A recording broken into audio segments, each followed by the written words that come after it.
नमस्कार, news India देख रहे हैं आप। मैं हूं आपके साथ पूजा मोहन पांडे। बुलेटिन की शुरुआत बड़ी और अहम जानकारी के साथ। सीएम अरविंद केजरीवाल ने विधायकों की बैठक बुलाई है दिल्ली विधानसभा में। यह बैठक होने वाली है। आम आदमी पार्टी के सभी विधायक बैठक का हिस्सा होंगे, बैठक में मौजूद रहेंगे। तो सीएम अरविंद केजरीवाल की अध्यक्षता में बैठक हो रही है। तो बड़ी खबर आपको बता रहे हैं कि आम आदमी पार्टी के सभी विधायक इस बैठक का हिस्सा होंगे। सीएम अरविंद केजरीवाल इस बैठक की अध्यक्षता करने वाले हैं। थोड़ी देर बाद, माफ कीजिएगा, थोड़ी देर के बाद सीएम अरविंद केजरीवाल ने विधायकों की अहम बैठक बुलाई है। दिल्ली विधानसभा में यह बैठक बुलाई गई है और सबसे बड़ी बात यह कि बैठक की अध्यक्षता कोई और नहीं बल्कि सीएम अरविंद केजरीवाल ही करने वाले हैं।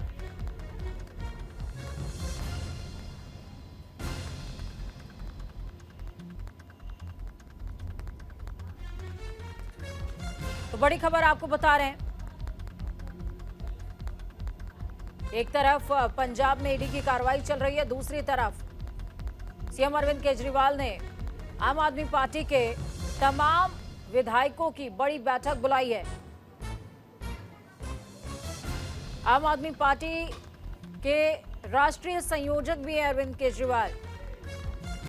चलिए, इस खबर पर ज्यादा जानकारी के लिए नमित त्यागी हमारे साथ फोन लाइन पर जुड़ गए।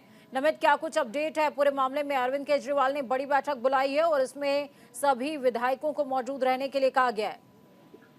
देखिए, बिल्कुल जिस तरीके से लगातार जो है आम आदमी पार्टी के ऊपर संकट के बादल मंडरा रहे हैं। कुछ दिन पहले हमने देखा था अरविंद केजरीवाल को ईडी का सम्मन भी हुआ था। हालांकि वो ईडी के सामने पेश नहीं हुए थे, लेकिन इन सब के बीच अरविंद केजरीवाल, जो कि दिल्ली के मुख्यमंत्री होने के नाते होने के साथ साथ दिल्ली के आम आदमी पार्टी के राष्ट्रीय संयोजक भी है, ऐसे में उन्होंने बड़ी बैठक दिल्ली विधानसभा के अंदर बुलाई है, जहाँ पर सभी विधायक मौजूद रहेंगे। और लग रहा है कि इस मीटिंग के बाद जो है अरविंद केजरीवाल मीडिया के सामने भी अपनी बात रखे। लेकिन कुल मिलाकर बात करें, क्योंकि आज सुबह हमने देखा कि पंजाब के अंदर भी आम आदमी पार्टी के एक विधायक को ईडी की टीम लेकर गई है, तो ऐसे में बड़ी बैठक जो है वो अरविंद केजरीवाल ने बुलाई है दिल्ली विधानसभा के अंदर।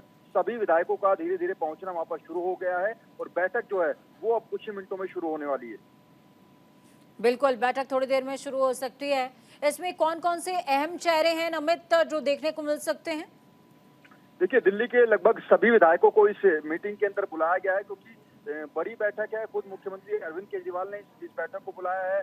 कुछ देर पहले दुर्गेश पाठक वहां पर पहुंचे हैं। इसके अलावा आम आदमी पार्टी के जितने भी विधायक हैं, चाहे उसमें मंत्री हैं, विधायक, सभी को बुलाया गया है, क्योंकि लगातार पिछले सबसे बड़ी बात नमित ये है कि देखिए, एक तरफ पंजाब में ईडी की कार्रवाई चल रही है और पहले जिस तरीके से ईडी की ताबड़तोड़ कार्रवाई आम आदमी पार्टी के तमाम दिग्गजों पर देखने को मिली, वो किसी से छिपा नहीं हुआ है। तो ऐसे में क्या ये समझा जाए कि ईडी की कार्यशैली या फिर आगामी 5 राज्यों के चुनावों पर इस बैठक के दौरान चर्चा होगी या विषय कुछ और भी हो सकते हैं? देखिए, फिलहाल जो हमें जानकारी मिल रही है, ईडी का जो सम्मन अरविंद केजरीवाल को मिला था और पिछले कई दिनों में जो ईडी की तरफ से कार्रवाई आम आदमी पार्टी के नेताओं के ऊपर की गई है, क्योंकि पंजाब के अंदर भी इससे पहले मोहाली के जो विधायक हैं उनके ऊपर भी जो है उनके ठिकानों पर छापेमारी हुई थी, या फिर दिल्ली के कैबिनेट मंत्री राजकुमार आनंद के घर पर भी ईडी की टीम ने तकरीबन 23 घंटे तक छापेमारी की थी। इन सभी मुद्दों को लेकर ये बैठक बुलाई गई है और निश्चित तौर पर इस बैठक के बाद अरविंद केजरीवाल क्या कुछ बोलेंगे मीडिया के सामने, ये देखना भी दिलचस्प होगा। चलिए, बहुत शुक्रिया नमित हमारे साथ जुड़ने के लिए, अहम जानकारी ग्राउंड जीरो से साझा करने के लिए। लगातार अपडेट पर नजर बनाए रखिए। तो अगली खबर पंजाब से ही आ रही है, जिसका जिक्र आपसे कर दिया कि किस तरीके से ईडी की कार्रवाई बदस्तूर पंजाब के अंदर जारी है। ईडी ने आम आदमी पार्टी विधायक को हिरासत में ले लिया है। जसवंत सिंह नाम है इनका। गजन माजरा को हिरासत में लिया गया है। पंजाब में आम आदमी पार्टी के एक और विधायक पर ईडी का चाबुक, मुश्किलें बढ़ती नजर आ रही है। ईडी ने आम आदमी पार्टी के विधायक जसवंत सिंह को हिरासत में ले लिया है। जसवंत सिंह गज्जन माजरा अमरगढ़ से विधायक हैं। गज्जन माजरा को ईडी ने उस समय हिरासत में लिया है जब वो कार्यकर्ताओं के साथ मीटिंग कर रहे थे।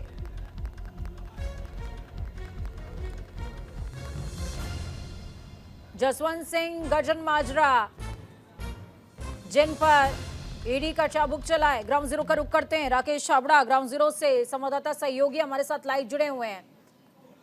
राकेश, ईडी की कार्रवाई बदस्तूर जारी है आम आदमी पार्टी विधायकों के ऊपर और अब इसमें इस फेहरिस्त में एक और नाम जुड़ गया है, जसवंत सिंह गज्जन माजरा का।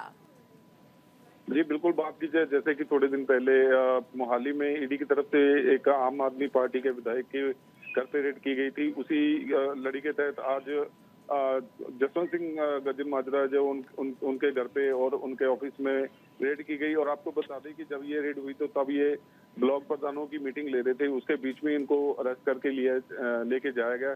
लेकिन अभी जो ईडी की तरफ से कोई भी पुष्टि नहीं की गई। लेकिन आपको बता दें कि ये जो गजन माजरा एमएलए हैं, जो वहाँ के, इनके ऊपर ये दोष लग रहे थे, पिछले लंबे समय से ईडी की रडार पर थे। इनके ये दोष थे कि इन्होंने 2014 में बैंक लोन लिया था 42 करोड़ का। उसके बाद अभी जो एक तारा कंपनी है, उसके तारा कॉर्पोरेशन कंपनी है, उसके ऊपर भी इन्होंने करीब 75 करोड़ रुपए का लोन है। तो इन चीजों के दोष इनके ऊपर लग रहे थे, इसके आधारित इनको अरेस्ट किया गया है। जी बिल्कुल, देखिए राकेश, कहा जा रहा है, आपने तमाम प्रकरण बताया, संभावित प्रकरण क्या कुछ हो सकता है, लेकिन सबसे बड़ी बात ये कि गजन माजरा जिस दौरान अपने कार्यकर्ताओं के साथ में मीटिंग कर रहे थे, उस दौरान उनको हिरासत में लेने की जो कार्रवाई है वो अमल में लाई गई है। मैं ये समझना चाहती हूँ कि क्या उस दौरान सिर्फ एक ही ठिकाने पर छापा पड़ा या फिर अन्य ठिकानों पर भी रेड हुई है? जी बिल्कुल, इनके घर पे रेड हुई है और इनके जो जहाँ पे इनकी मीटिंग चल रही थी ब्लॉक प्रधानों की, इनके ऑफिस में, वहाँ पे भी इनकी रेड हुई है। और आज सुबह से जो रेड चल रही थी और काफी लंबे समय से ये रडार पे चल रहे थे ईडी की, तो आज केंद्रीय जांच एजेंसी ने इनको इनके ऑफिस से मीटिंग के बीच में इनको उठा के लेके गई है। क्योंकि आपको बता दें कि पिछले लंबे समय से आम आदमी पार्टी की दिल्ली में भी जो कार्रवाई अलग अलग विधायकों के ऊपर होती आई है, तो उसके ऊपर पंजाब में ये दूसरी कार्रवाई है। और आने वाले समय में जो है और भी विधायकों के ऊपर ये जो गाज गिरने वाली है, तो अभी आने वाली तस्वीरें बताएंगी। और राजनीति भी इसके ऊपर अभी शुरू हो गई है, तो आगे आने वाली तस्वीरें बताएंगी कि क्या निकल के आता है। चलिए, बहुत शुक्रिया राकेश, हमारे साथ जुड़ने के लिए, अहम जानकारी साझा करने के लिए। तो एक तरफ सियासी घमासान है और दूसरी तरफ आबो हवा है दिल्ली की कि लगातार रेड अलर्ट का संकेत दे रही है। जी हाँ, प्रदूषण को लेकर के दिल्ली सरकार ने एक प्लान वापस से इम्प्लीमेंटेशन की तरफ आगे बढ़ा दिया है। बड़ा फैसला लिया है कि दिल्ली में एक हफ्ते के लिए ऑड इवन लागू किया जाएगा। दिल्ली में 13 से 20 नवंबर तक ऑड इवन लागू रहेगा। बैठक के बाद पर्यावरण मंत्री गोपाल राय का यह बयान सामने आया है। वायु प्रदूषण के स्तर में सुधार हुआ है। 365 दिन प्रदूषण कम करने पर हम काम कर रहे हैं। ठंड में वायु प्रदूषण से दिक्कत होती है। प्रदूषण से बचाव के लिए इलेक्ट्रिक बसों की तादाद हमने बढ़ाई है, ये गोपाल राय कह रहे हैं। और साथ में देखिए, ऑड इवन अगर आपको नहीं क्लियरिफाई हो पा रहा है तो सरल शब्दों में बता दें कि सम संख्या, जैसे कि 2, 4, 6, 8, ये जो संख्या है, एक दिन इस नंबर की गाड़ियां चलेंगी और इसके अलावा 1, 3, 5 इस नंबर्स की गाड़ी एक दिन चला करेंगी। ऑड और इवन फॉर्मूला इसको कहा जाता है।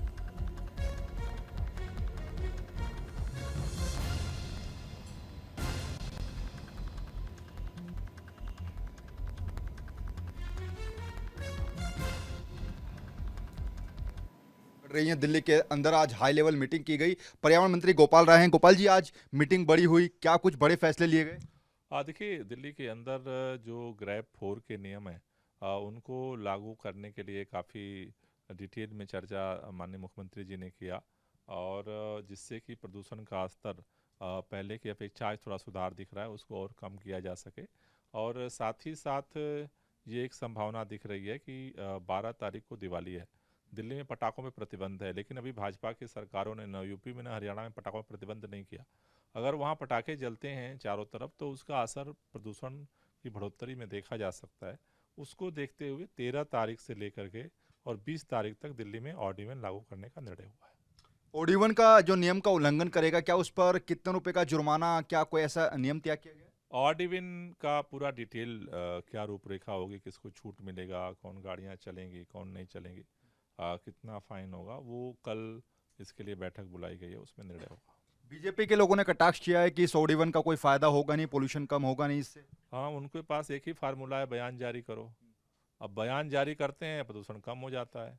अब ऑड इवन से कैसे कम होगा? बयान जारी कर, डेली भाजपा का नेता एक बयान जारी कर देता है, प्रदूषण चला जाता है। तो उनके लिए ऑड इवन की क्या जरूरत है? अच्छा, आखिरी सवाल, आप आनंद विहार गए थे, वहां पर अभी भी डीजल की बसें खड़ी हुई हैं। क्या कुछ अधिकारियों से बातचीत हुई है कि इन नियमों को कैसे पाबंदी से इनको कैसे लागू किया जाए? ट्रांसपोर्ट डिपार्टमेंट को आज भी बोला गया है कि इसको सही से मॉनिटर करें। तो बिल्कुल दिल्ली के अंदर प्रदूषण बढ़ रहा है तो पाबंदियां भी बढ़ रही हैं और इसी कड़ी में बड़ा फैसला लिया गया है। 13 नवंबर से 20 नवंबर तक OD1 लगाया जाएगा और इस आधार पर फिर तय किया जाएगा कि आखिर इन 7 दिनों में दिल्ली का पोल्यूशन कितना कम हुआ है और अगर कम होता है तो फिर आगे भी इसको बढ़ाया जा सकता है। कैमरा पर्सन नरेश के साथ नमित त्यागी, न्यूज इंडिया, दिल्ली। तो वहीं दूसरी तरफ 2 वोटर आईडी कार्ड के मामले में दिल्ली के मुख्यमंत्री अरविंद केजरीवाल की पत्नी सुनीता केजरीवाल को दिल्ली हाईकोर्ट से बड़ी राहत मिल गई है। अदालत ने अरविंद केजरीवाल की पत्नी सुनीता केजरीवाल को समन जारी करने वाले ट्रायल कोर्ट के आदेश पर रोक लगा दी है। दिल्ली हाईकोर्ट ने यह रोक 1 फरवरी 2024 तक लगाई है। मुख्यमंत्री अरविंद केजरीवाल की पत्नी सुनीता केजरीवाल को आज हाईकोर्ट से बड़ी राहत मिली है। भाजपा नेता हरीश खुराना ने साल 2019 में शिकायत दर्ज कराई थी जिसमें जिक्र किया था कि सुनीता केजरीवाल पर 2 वोटर आईडी कार्ड हैं, एक गाजियाबाद के साहिबाबाद का, दूसरा दिल्ली के चांदनी चौक का। इस पूरे मामले की शिकायत दर्ज कराई थी जो कि 30 तारीख कोर्ट में मामला चलता चला आ रहा था और 30 तारीख कोर्ट ने सुनीता केजरीवाल को 18 नवंबर को पेश होने के लिए सम्मन जारी किया था, जिसके विषय में सुनीता केजरीवाल ने हाईकोर्ट का रुख किया और हाईकोर्ट ने इस पूरे फैसले पर अंतिम रोक लगा दी है। अब 1 फरवरी 2024 को सुनीता केजरीवाल को हाईकोर्ट में पेश होना होगा और अपने उस तमाम जो केस के बारे में जानकारी देनी होगी, क्योंकि उनके ऊपर आरोप है कि दिल्ली के चांदनी चौक और गाजियाबाद के साहिबाबाद के 2 वोटर आईडी कार्ड हैं जो कि गैर कानूनी है। अब देखने वाली बात ये होगी कि आने वाली 1 फरवरी 2024 को सुनीता केजरीवाल कोर्ट में पेश होती हैं या नहीं। कैमरामैन भूषण के साथ अली शरर, न्यूज़ इंडिया, दिल्ली। सपा के कद्दावर चेहरों में गिने जाने वाले पार्टी के पूर्व महासचिव और पूर्व सांसद रवि प्रकाश वर्मा ने आखिरकार कांग्रेस का हाथ थाम ही लिया है। कांग्रेस के प्रदेश अध्यक्ष अजय राय ने उन्हें पार्टी की सदस्यता दिलाई। इसके साथ ही रवि प्रकाश वर्मा की बेटी डॉक्टर पूर्वी वर्मा भी कांग्रेस में शामिल हो गई। तो वहीं कांग्रेस में शामिल होने के बाद रवि वर्मा ने कहा कि अब सपा समाजवाद के सिद्धांत से भटक गई है, वहां पूंजीवादी व्यवस्था हावी है।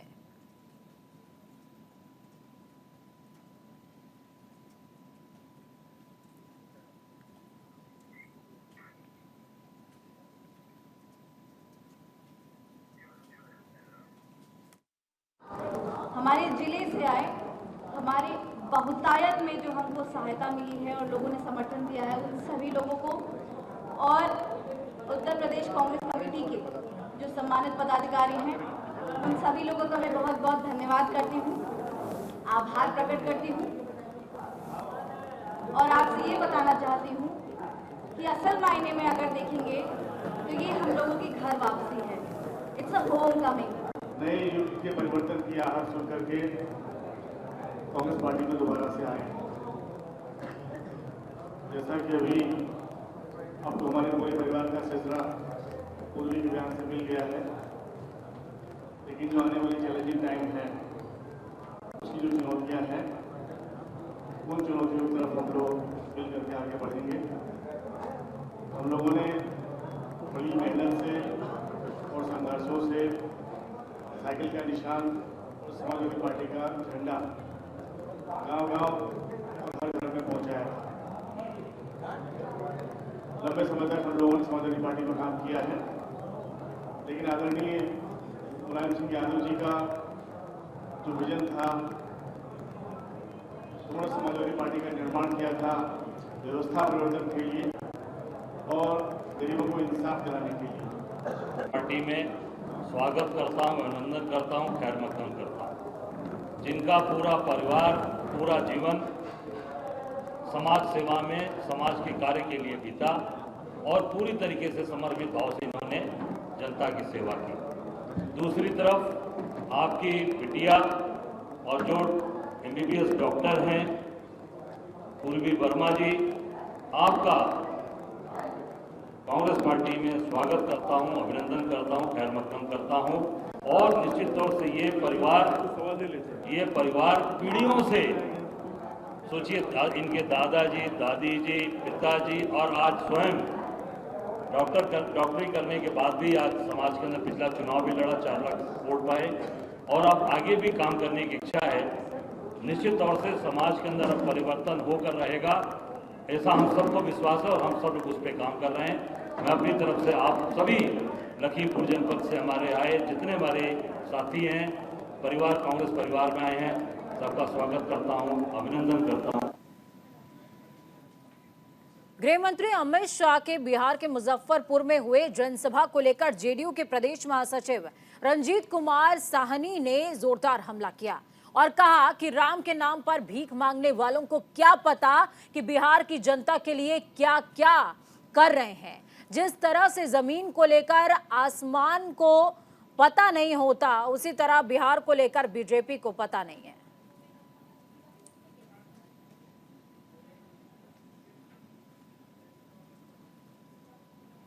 माननीय अमित शाह जी के रैली में क्या सुनना है। पूरे उत्तर बिहार के लोग वहां पहुंचे हुए थे, सभी जिला से लोग वहां पहुंचे हुए थे। तो हमें नहीं लगता है कि कोई नया चीज़ वो बोले हैं। उनको जो टीका टिप्पणी किए हैं, तो हम बताना चाहते हैं कि जिस तरह से सूरज को नहीं पता है कि चांद क्या होता है, जमीन को नहीं पता कि आसमान क्या होता है, तो श्रीमान अमित शाह को क्या पता कि जो भगवान के नाम पर भीख मांग के राजनीति करने वाले को क्या पता कि बिहार की जनता के लिए नीतीश कुमार क्या क्या करते हैं। नोएडा में ग्रेनो सोसाइटीज में लिफ्ट खराबी का मामला हर रोज सामने आ रहा है। लगातार हो रहे लिफ्ट हादसे के बाद भी लिफ्ट का ख्याल ठीक से नहीं रखा जा रहा, जिससे आए दिन सोसाइटी में लिफ्ट के फंसने का मामला सामने आता रहता है। कुछ ऐसा ही ग्रेटर नोएडा वेस्ट के एसके ग्रीन आर्क सोसाइटी के जिनिया टावर में 3 लोग करीबन 20 मिनट तक लिफ्ट में फंसे रहे। आसपास मौजूद लोगों ने इसकी सूचना मेंटेनेंस टीम को दी। इसके बाद सभी को बाहर निकाला गया है।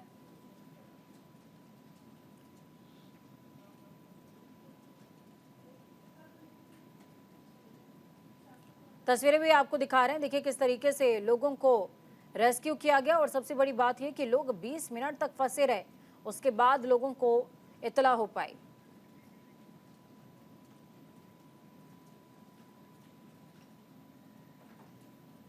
तो वहीं उत्तर प्रदेश के कासगंज में सड़क हादसा, तेज रफ्तार टेम्पो ने बाइक सवार को जोरदार टक्कर मारी है। हादसे में बाइक सवार की मौत हो गई और पुलिस ने शव को कब्जे में लेकर पोस्टमार्टम के लिए भेज दिया है।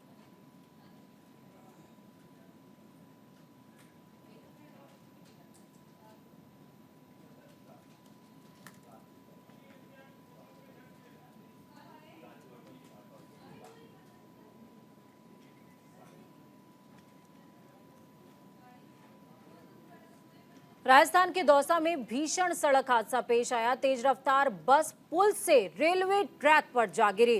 दौसा कलेक्ट्रेट सर्किल के पास यह हादसा हुआ। हादसे में 4 लोगों की मौत हो गई है, तो वहीं 28 लोग जख्मी हुए हैं। हरिद्वार से उदयपुर जा रही थी बस। राजस्थान के दौसा में देर रात Jaipur Dausa national highway number 21 पर एक दर्दनाक हादसा पेश आया, जिसमें 4 लोगों की मौत हो गई है और 28 लोग जख्मी हो गए। पुलिस और बचाव दल की मदद से बस में सवार लोगों को बाहर निकाला गया।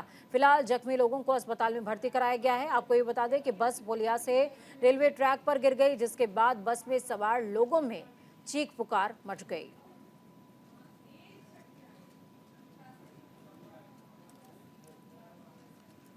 अभी तक 28 व्यक्ति हॉस्पिटल लाए जा चुके हैं, जिसमें से 4 मृतक हैं और यहाँ से हमने 7 व्यक्तियों को रेफर कर दिया है और बाकी वार्ड में एडमिट है, उनका इलाज चल रहा है और डॉक्टर्स की टीम लगी हुई है ज़्यादा पूरी स्थिति के अंदर।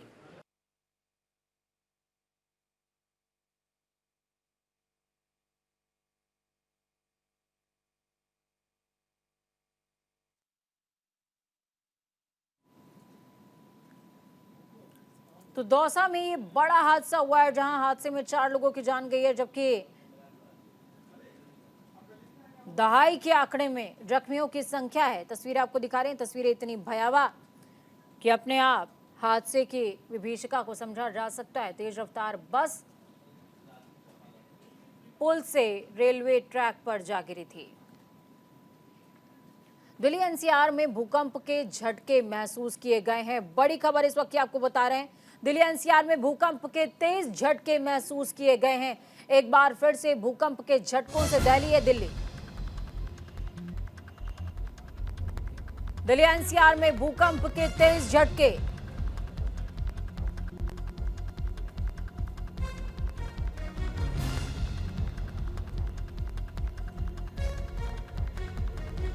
तो भूकंप के झटकों से एक बार फिर दहली है दिल्ली।